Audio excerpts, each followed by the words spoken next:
সৈয়দপুরবাসী আমরা তাই ওই ষড়যন্ত্রকারীদেরকে 29 ডিসেম্বর রবিবার নীলফামারীর সৈয়দপুর কেন্দ্রীয় বাস টার্মিনালে অনুষ্ঠিত হয় বাংলাদেশ জামায়াতে ইসলামী সৈয়দপুর উপজেলা ও শহর শাখার আয়োজনে পথসভা।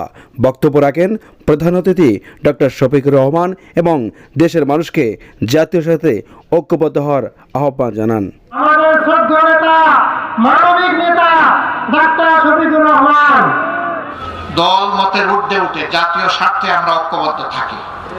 যদি আমরা ঐক্যবদ্ধ থাকি তাহলে দেশের বিরুদ্ধে কোনো ষড়যন্ত্র ইনশাআল্লাহ সফল হবে না। 5 তারিখের পরে বহু ষড়যন্ত্র দফায় দফায় করা হয়েছে, সবগুলা ব্যর্থ হয়েছে, আগামীতেও ব্যর্থ হবে ইনশাআল্লাহ। সম্প্রতি সচিবালয়ে আগুন দিয়ে 5টা মন্ত্রণালয়ের ব্যাপক ক্ষতি সাধন করা হয়েছে। এর কারণে বের হয়ে আসবে এই দুষ্কৃতিকারী কারা, এই দুর্বৃত্ত কারা। আমরা সরকারের কাছে দাবি রাখবো, কারো চোখের দিকে মুখের দিকে তাকায় নয়, ন্যায় এবং সত্যের দিকে তাকায় এদেরকে বের করে আনুন।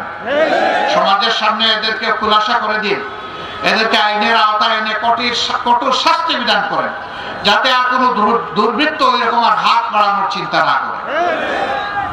সম্মানিত দেশবাসী, আসুন সেই বৈষম্যহীন একটা সুন্দর বাংলাদেশ, মানবিক বাংলাদেশ গড়ার জন্য, আমাদের সন্তানদের জন্য আগামীর একটা অনুকূল পরিবেশের বাংলাদেশ গড়ার জন্য আমরা ঐক্যবদ্ধ হই। আল্লাহ আমাদেরকে তৌফিক